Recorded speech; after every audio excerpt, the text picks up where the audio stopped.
नमस्कार। आज के इस व्याख्यान में सभी विद्यार्थियों का स्वागत है। आज हम जिस विषय पर चर्चा करने जा रहे हैं वह है सांख्य दर्शन। भारतीय दर्शन के अंतर्गत सांख्य दर्शन एक महत्वपूर्ण स्थान रखता है।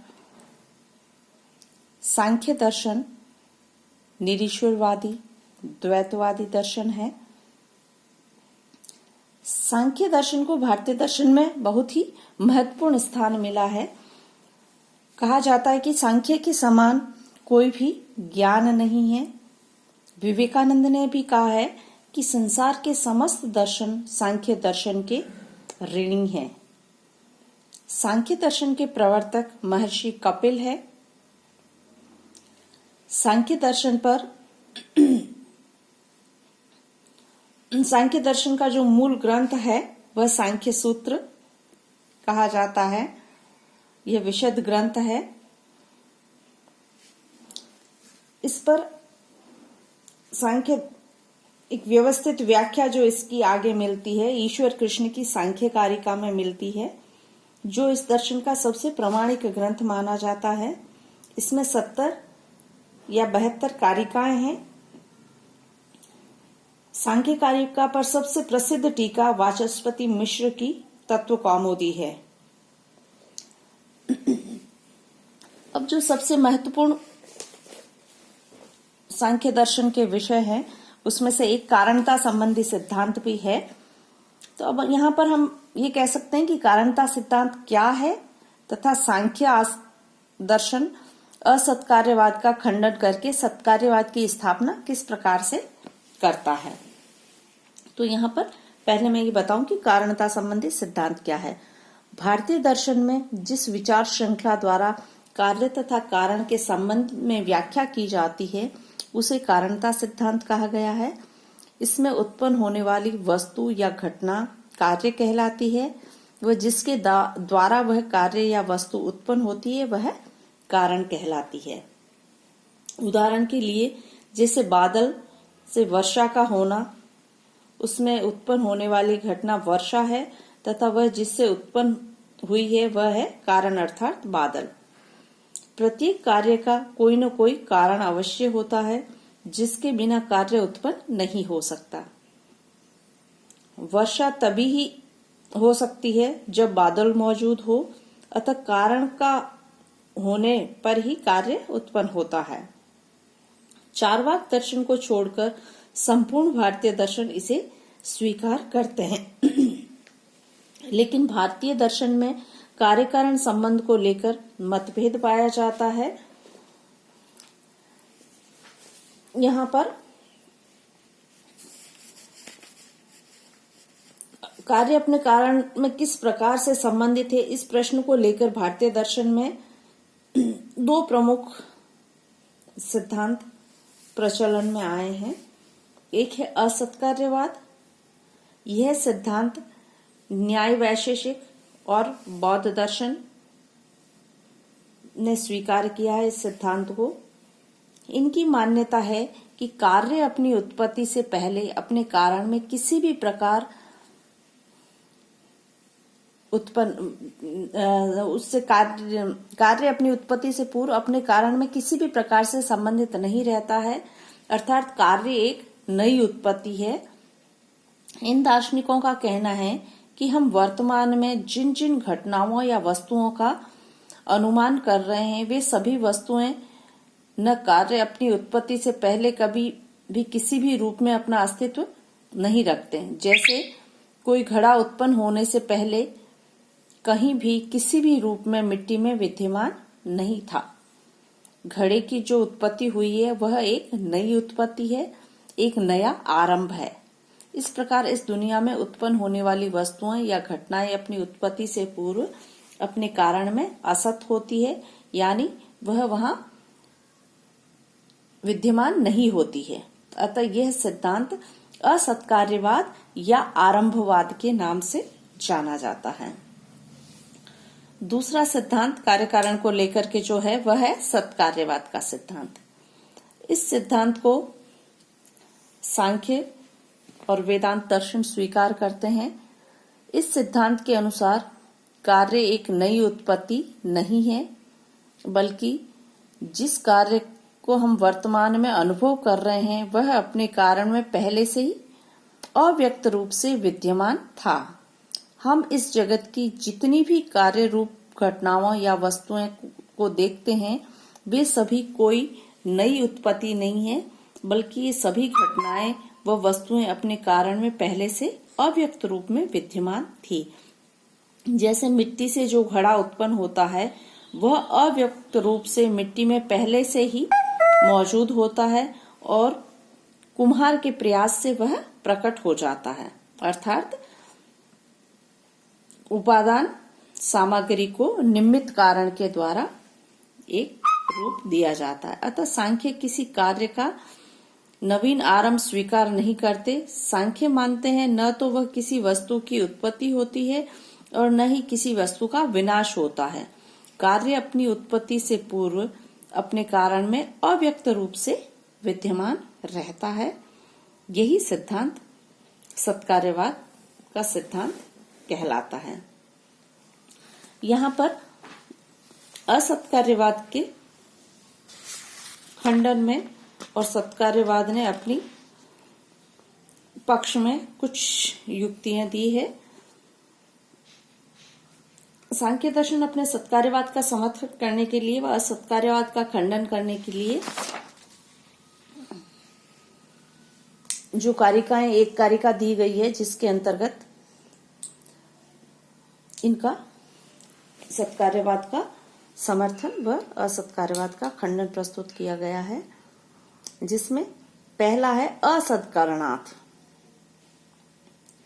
अर्थात असत से सत की उत्पत्ति असंभव है। अर्थात जो असत है उसकी कभी भी उत्पत्ति नहीं हो सकती और जो सत है उसका कभी भी नाश नहीं हो सकता। अतः जो कभी भी किसी भी रूप में विद्यमान नहीं है उसको उत्पन्न नहीं किया जा सकता। यदि उसकी उत्पत्ति संभव होती तो आकाश कुसुम या बंध्या पुत्र अर्थात वांश के पुत्र या गधे के सींग का भी अस्तित्व हमें मिलता, लेकिन ऐसा नहीं होता है। अतः इस जगत में जितनी भी कार्य रूप वस्तुओं को हम देख रहे हैं वे सभी सत है और वे अपनी उत्पत्ति से पहले अपने कारण में भी सत थी और वह अव्यक्त रूप से वहां विद्यमान थी। दूसरा है उपादान ग्रहणात्।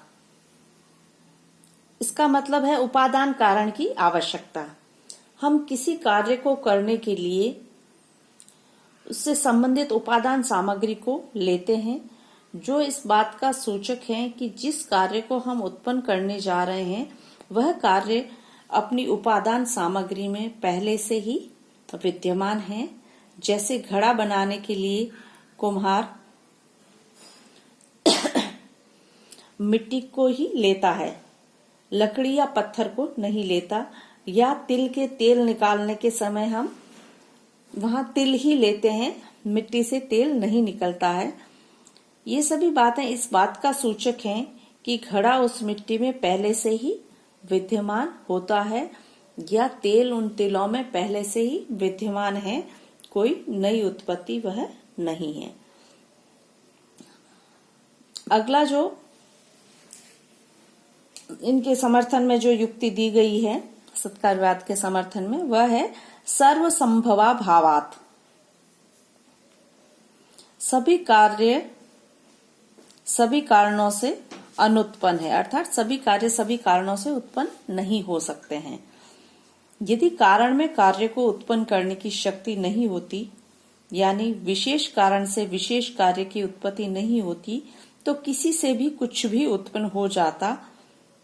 फिर तो मिट्टी से भी तेल निकल आता, पानी से हलवा बन जाता, अर्थात एक ही कारण से सभी प्रकार के कार्य उत्पन्न करना संभव होता, लेकिन ऐसा नहीं होता है। अतः कारण व कार्य में कोई संबंध अवश्य है और वह कारण संबंध है अव्यक्त और व्यक्त का संबंध। अगली युक्ति है शक्तस्य शक्य कारणात्, अर्थात सामर्थ्य होने पर ही उससे उत्पत्ति होती है। इस युक्ति के द्वारा सांख्य यह बताते हैं कि कारण में कार्य को उत्पन्न करने की एक विशेष प्रकार की शक्ति होती है, और जिस कारण में जिस कार्य को उत्पन्न करने की शक्ति होती है वह उसी को ही उत्पन्न करता है। अर्थात कारण केवल वही कार्य उत्पन्न कर सकता है जिस कार्य को उत्पन्न करने की उसमें सामर्थ्य होती है या शक्ति होती है। जैसे तेल केवल तिलहन से ही निकल सकता है, मिट्टी से नहीं। इसी में अगली युक्ति है कारण भावार्थ। कार्य व कारण में अभेद है। हम व्यवहार में देखते हैं कि कार्य व कारण एक ही भाव रूप है, अतः कार्य कारण से भिन्न नहीं है।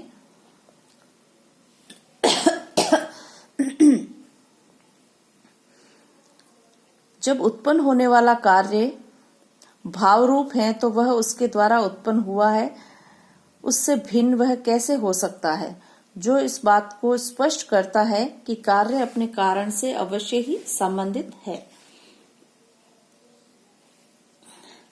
अब यहाँ पर हम सत्कार्यवाद के दो भेद किए गए हैं, उसके बारे में चर्चा करते हैं। सत्कार्यवाद के दो भेद किए गए। एक पहला है परिणामवाद।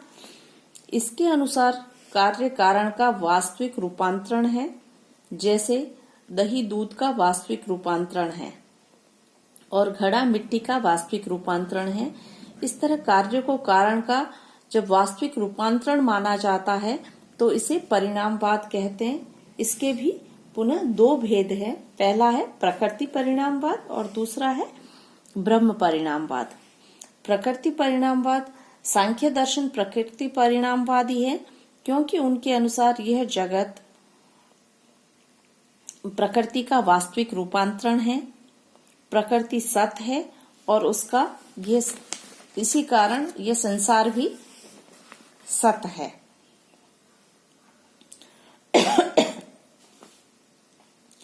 अतः सत कारण का सत कार्य में अर्थात रूपांतरण होता है।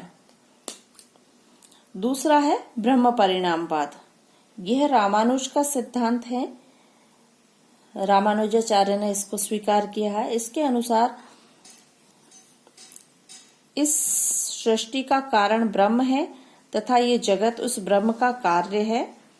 ब्रह्म का ही यथार्थ रूपांतरण इस जगत के रूप में होता है। अतः ये समग्र संसार अपने कारण ब्रह्म का रूपांतरण है।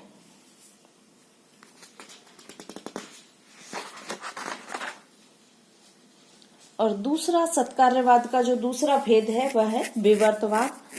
यह शंकराचार्य ने इस सिद्धांत को माना है, सत्कार्यवाद के इस रूप को माना है। सत्कार्यवादी विवर्तवादी है शंकराचार्य।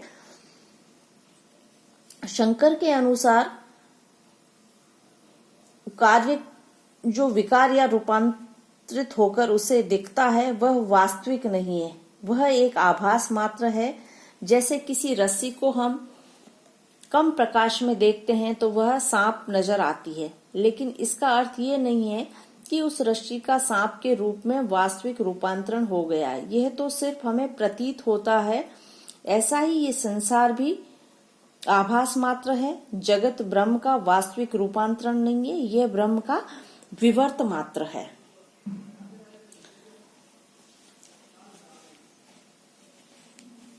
अब यहाँ पर सत्कार्यवाद का खंडन न्याय दार्शनिकों ने असत्कार्यवादियों ने किया है, वह भी मैं यहाँ पर कुछ चर्चा करनी चाहूंगी। असत्कार्यवादियों ने सत्कार्यवाद के खंडन के रूप में पहली बात कही है, न्याय दर्शन ने सत्कार्यवाद की आलोचना में कुछ तर्क दिए हैं और सांख्य दर्शन उसका प्रत्युत्तर भी देता है। न्याय दार्शनिकों द्वारा जो सांख्य दर्शन के सत्कार्यवाद के खंडन में जो युक्ति दी गई उसमें से प्रथम युक्ति है, यदि कार्य और कारण अलग अलग नहीं है अर्थात एक ही है तो उनके नाम अलग अलग कैसे हैं। दूसरा, यदि कार्य और कारण अलग अलग नहीं है तो उनके अलग अलग उद्देश्य देखने को हमें क्यों मिलते हैं। अगला, यदि कार्य और कारण एक ही है तो कार्य उत्पन्न हुआ इसका क्या अर्थ रह जाता है। यदि कार्य और कारण एक ही है तो कार्य उत्पन्न करने में निमित्त कारण की क्या भूमिका रह जाती है? फिर तो निमित्त कारण का सारा प्रयास व्यर्थ हो जाएगा।